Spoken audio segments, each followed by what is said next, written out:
Depuis rien. Mon lait, tout. Il ne m'envoie plus rien. Pourtant, pour aller en Europe, je me suis sacrifiée pour lui depuis là et là-bas. Dans rien de ma formation que je suis censée faire, j'ai pris tout, j'ai investi pour qu'il voyage. Présentement, je n'ai plus rien. Et quand je dis même que je suis malade, il ne m'envoie rien. Même pas 10 francs, rien. Absolument rien. Pourtant, avant, il m'envoie les 154 000 le mois. Bébé, prends ceci, prends soin de toi, achète-toi ceci. Depuis un temps, il a complètement changé. C'est donc expliqué de Dieu. Moi, je suis trouvé matin, m'a aidé à faire mes papiers. Je ne sais pas comment faire. C'est là qu'elle a des affaires ici en disant que je m'appelle. Moi, elle attend qu'elle l'appelle. Ah, donc, je comprends bien. Elle t'appelle tout le temps, elle te dérange quand tu es avec ta blanche. Je le dérange beaucoup, j'ai essayé de bloquer mes. Donc, tu la bloques comment, non, frère? Mais c'est ça qui t'a fait monter, non?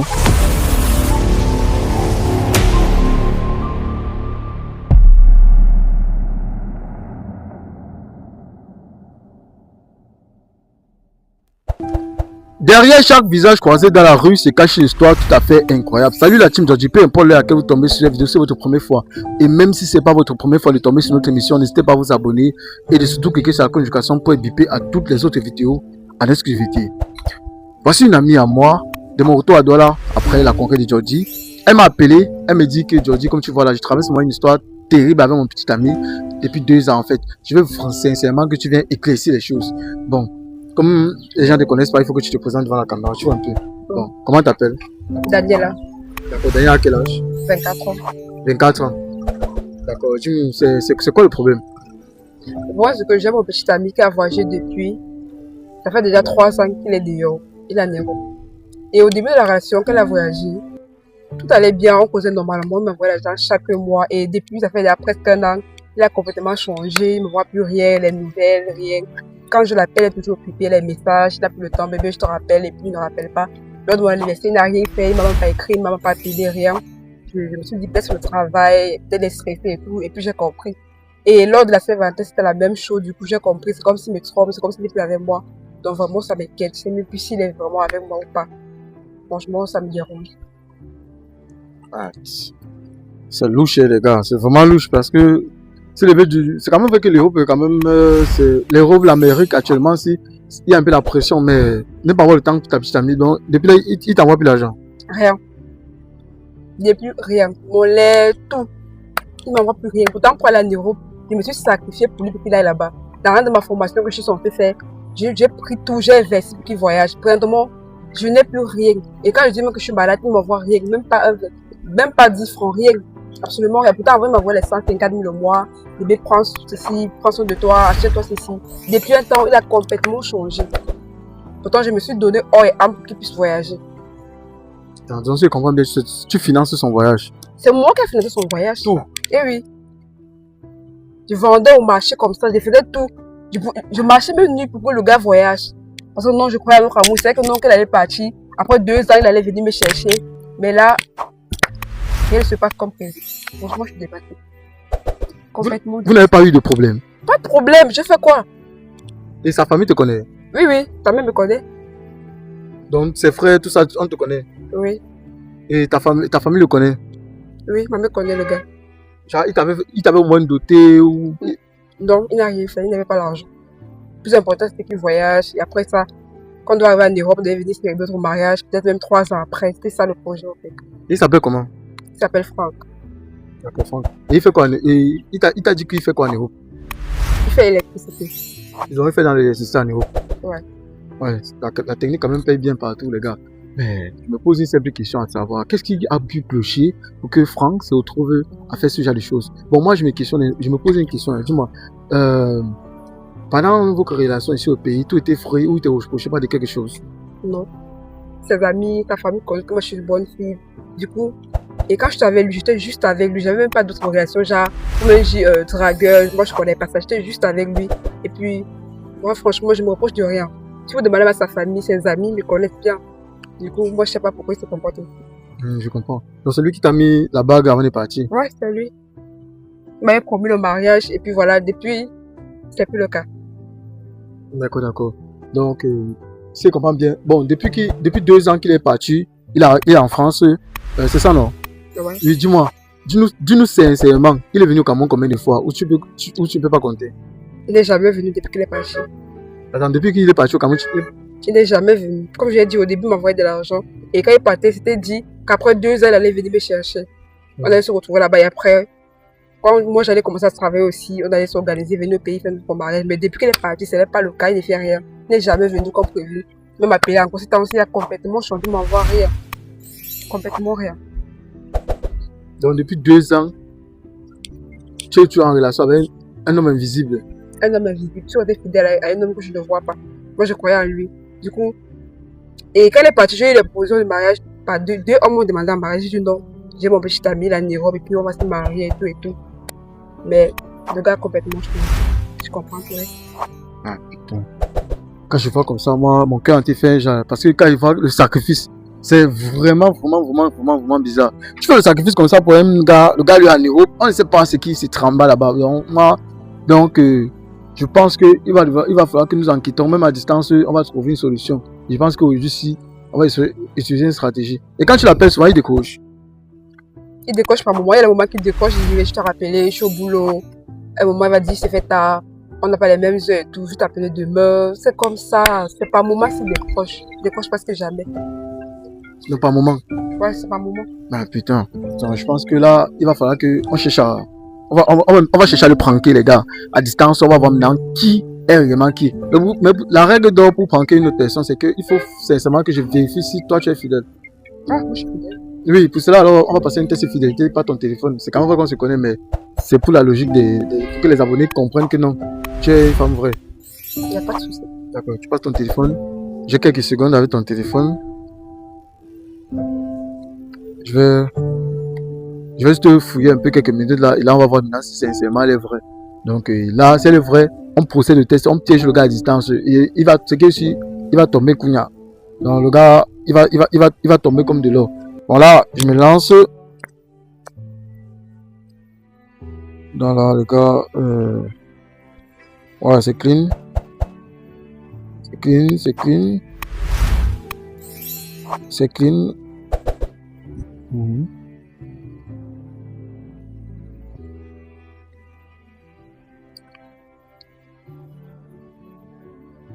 Ouais, c'est bon. Elle ne le trompe pas, les gars. Bon, je vérifie, le micro passe toujours. J'ai un problème avec le micro, les gars. Ça coupe tout le temps. Bon, là, maintenant, du coup, c'est quand on va procéder simplement, c'est que, maman, c'est quand même vrai que ça peut te faire mal. Mais comme ça peut te soulager aussi. Donc, du coup, je veux que tu mettes son numéro. Je veux que tu mettes son numéro, là, juste. On va... Voilà. Là, maintenant, je vais utiliser une stratégie pour pouvoir la voir. Bon, comme les gars, comme vous savez, dans la vie, à un certain niveau, on doit connaître qui est qui. Et le conseil que je donne aussi pour beaucoup de personnes, si tu doutes de ta relation, peu importe où tu sois, mais peu importe avec qui tu sois, même si le président de la République, contacte Mike Georgie, détective Georgie, et puis tu verras sincèrement si la personne est avec toi ou pas. Donc du coup là, je lance l'appel. Comme c'est un numéro inconnu, peut-être il va prendre l'appel aussi. Donc on espère aussi voir. On espère pouvoir s'il va prendre ou pas. On s'en train de sonner, les gars. Donc, je vous dis, les gars, peu importe la distance, tu doutes de ta personne, appelle Mike Georgie. Là, en 48 heures, tu as une réponse si la personne est avec toi ou pas. Donc, c'est un peu ça. C'est bon. Oui, allô. Salut, frère. Comment tu vas? Mais gars, donc tu remarques pas maman. Donc depuis que tu es parti en Bengla, c'est devenu que non. Jusqu'à tu m'appelles toi monsieur.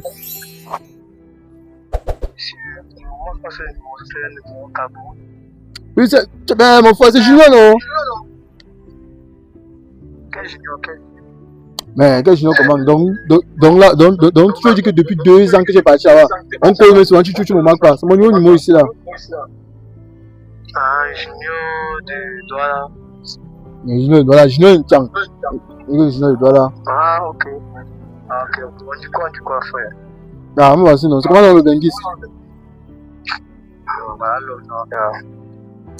Bon, je t'appelais parce que je suis en train de préparer aussi mes papiers pour arriver. Il va arriver en France d'ici 1 mois. Je suis un peu non. Avec les problèmes qu'il y a partout. C'est pas facile pour quelqu'un de voyager maintenant. Oui, c'est vrai qu'il y a des problèmes, mais gars. Mais ce qui est clair, c'est que va arriver là-bas. Mais moi, le problème, c'est que. Attendez, ce qui se passe. Ce qui se passe, c'est que. Je suis tombé sur ma tête blanche là. Elle a 70 ans, tu vois un peu, non? C'est comme quand tu vis là-bas. Bon, le truc, c'est que. Lui, personnellement. C'est comme mon téléphone. Bon, le truc, c'est que lui, personnellement, là où il est là. Tu vois un peu, non? Voilà. Le truc, c'est que là, personnellement, là où elle est là, elle veut m'épouser, tout ça, tu vois un peu. Maintenant, moi, de mon côté, je veux monter là-bas derrière elle.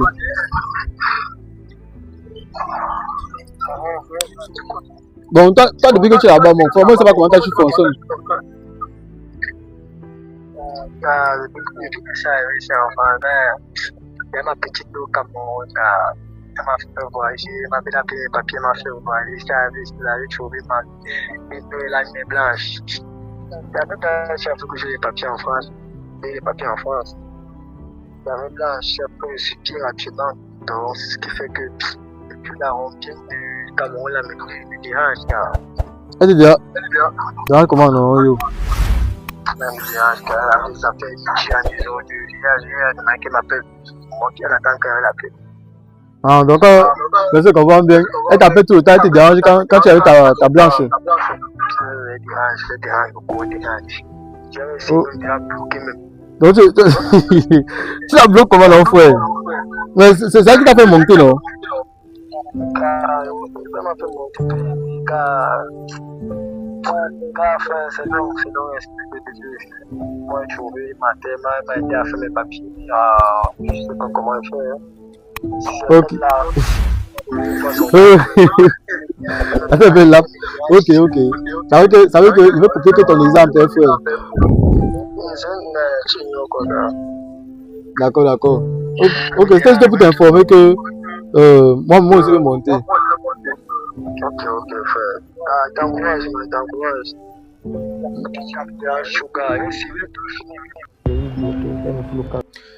Bon, les gars, je sais pas quoi dire. J'espère quand même que ton cœur ça va. Ouais, ça va. Bon, ce que je peux te conseiller, premièrement, c'est que tu peux retirer ça là-bas de 1. La première chose que je peux te conseiller. Deuxième chose que je peux te conseiller, c'est que tu retires tes organes sur lui. Troisième chose que je peux te conseiller, c'est que tu laisses les vrais hommes venir te chercher. Parce que toi, tu es une femme vraiment de valeur. Voir une femme qui paye, qui se bat, elle fait voyager. Le gars dit cache que, oh, la Rombière, il appelle Rombière, mais c'est mieux. Rombière.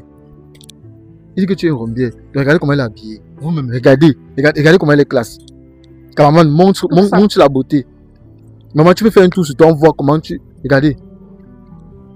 Il dit que c'est une Rombière. Donc les gars, le cœur ici dehors. Tu sais que non, on te prend au sens, on te claque ta dent, ta mâchoire pas de l'autre côté, l'autre pas de l'autre côté, si ça fait un peu ça fait une fois. Les gars, le cœur ici dehors. Regardez la beauté qui dit que Rombière. Mais Seigneur. Donc maman, tu fais voyager un gars pour que le gars te traite de Rombière. Hey! Les femmes s'ouvrent ici dehors. Attends, je vais faire un gros sur mon micro. Le micro, c'est la flip. Non! Le gars dit carrément que j'ai ma blanche là ici là, que elle m'a donné les papiers.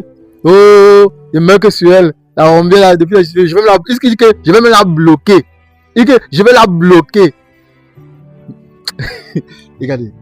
Ce que on devrait faire comprendre, c'est que toi tu es une bonne personne. Et les bonnes personnes subissent toujours ce que tu vis là. Donc, les bonnes personnes sont toujours attaquées. Les bonnes personnes sont toujours persécutées. Les bonnes personnes vivent toujours un calvaire. Et c'est pour ça qu'il ne faut jamais baisser les bras. Je sais que derrière ceux qui regardent cette vidéo-ci, il y a des hommes fidèles, il y a des hommes vrais qui vont venir vers toi. Il y a des gars qui vont contacter. Et vous allez passer au test de compatibilité pour voir sincèrement si vous la méritez. Non, laisse. Maman, depuis là tu te sens calme, tu ne parles pas. D'autres femmes, elle crie, elle retire la perruque, elle pense à son argent. Pourquoi tu es calme comme ça? Toi, ça va quoi? Je me excusais pour lui. Pourtant, il n'est pas par rapport à ça, quoi.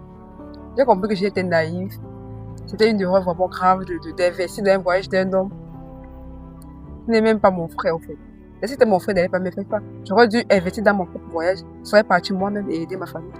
J'ai juste compris que le fichier était naïf. Et puis voilà, j'ai retenu la leçon. Il ne mérite même pas mon amour. Il est juste méchant. Ouais, il est méchant, ouais. Après tout ce que j'ai vécu, je marchais, je parlais seul pour le gars. Je faisais tout et tout. Je ne dormais même pas pour qu'il voyage. Et aujourd'hui, il m'appelle de rentrer. Donc, tu as 2 ans d'encan. En tout cas, 2 ans d'encan. c'est une leçon de vie. Hein. C'est bon. Voilà, maintenant tu peux maintenant aller vider ton camp. Mais 2 ans d'encan, là, c'est pas donné quand même. Mais sincèrement, le conseil que je peux te donner, comme il t'a dit, le premier conseil, c'est que tu. C'est même de quel côté? Tu retires la bague là. Deuxième chose, tu tues ses sentiments. Donc, ça veut dire que tu l'oublies. Troisième chose, tu sais reconstruire ta vie. Et tu as même dit bien une bonne chose. Tu as refusé la proposition de 2 hommes sincèrement sérieux qui sont venus vers toi pour le mariage. Tu as refusé par rapport à. Ah, mon Dieu. C'est vrai qu'il est sérieux. Je sais que ça fait mal, maman, mais Je serais mariée aujourd'hui avec peut-être même déjà un enfant. Mais j'ai dit non. Je suis fidèle, j'attends mon gars et puis voilà. On a souffert ensemble. Voilà. Aujourd'hui, il m'oublie avec tout ce que j'ai fait pour lui. Je me retrouve sans rien. Mais un jour, il va regretter. Ouais. Tôt ou tard, il va regretter. Je ne saute pas le pied, mais il va regretter. C'est sûr. Mais c'est bon, je me suis libérée et c'était une leçon, franchement. Plus jamais. Je ne peux plus jamais aider un homme. Non. Non, je ne dis pas que tu peux vivre déjà. Non, mais c'est ça quoi? Je vais tomber 2 fois. Non, pas 2 fois, mais imagine aussi celui qui vient, il est vraiment le vrai et sérieux. Tu commences à le traiter un genre parce qu'on t'a fait du mal. Non, je ne vais pas le traiter un genre, mais prochainement, si j'ai l'opportunité de chercher de l'argent, d'avoir cette somme, moi, je vais juste à voyager. Et de faire voyager un homme qui va m'abandonner demain. Franchement, je sais rien. J'étais naïf et puis voilà, j'ai retenu ma leçon. Cet homme était juste avec moi, je sais pas. Il voulait juste que je l'aide, c'est ça. Et au moins, pour le fait que je l'ai aidé, il devait être au moins reconnaissant et au moins, même si me donner au moins un fonds de commerce pour commencer un business ou bien une formation professionnelle qui allait m'aider. Mais il décide de ne pas m'aider. C'est juste la méchanceté. C'est la méchanceté. Franchement, pourquoi il se comporte comme ça? Qu'est-ce que je l'ai fait? Sa famille, ses amis savent comment j'ai souffert pour lui. Et rien que il se comporte aujourd'hui avec moi. Il m'appelle reviens. Oh.